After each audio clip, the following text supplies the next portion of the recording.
નમસ્કાર. શક્તિસિંહ ગોહિલનો ધડાકો. જામનગર લોકસભા બેઠક પર ભાજપના ઉમેદવાર પૂનમ માડમે જીતની હેટ્રિક લગાવી છે. તેમણે કોંગ્રેસના ઉમેદવાર જેપી મારવલિયાને હરાવી દીધા છે. તમને જણાવી દઈએ કે પૂનમ માડમને 6,17,804 મતો મળ્યા છે, જ્યારે કોંગ્રેસ ઉમેદવાર જેપી મારવલિયાને 3,80,854 મતો મળ્યા છે. આ સાથે પૂનમ માડમને 2,36,990 મતોની લીડ મળી છે. આ સાથે જામનગરમાં કમળ ખીલ્યું છે.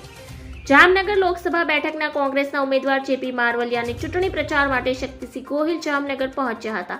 ત્યાં તેમણે ભાજપ અને જામનગરના ભાજપના ઉમેદવાર પૂનમબેન માડમ પર આક્રમક પ્રહાર કર્યા હતા. શક્તિસિંહ ગોહિલે પૂનમબેન માડમને પ્રહાર કરતા કહ્યું કે જેપીભાઈ ભારે લીડથી જીતશે તેવી મને આશા છે.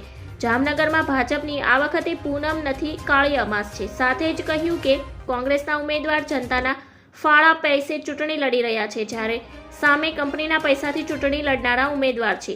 ઘણા સ્થળોએ ક્ષત્રિય સમાજના લોકો દ્વારા જામનગરમાં ભાજપનો વિરોધ કરવામાં આવ્યો હતો. આ સાથે જ જ્યારે પૂનમ માડમના પ્રચાર અર્થે જતા હતા ત્યારે તેમને આ વિરોધનો સામનો કરવો પડ્યો હતો. એવામાં જામનગરની બેઠક પર આ વખત ઘણી ચર્ચામાં રહી હતી. ધન્યવાદ. જય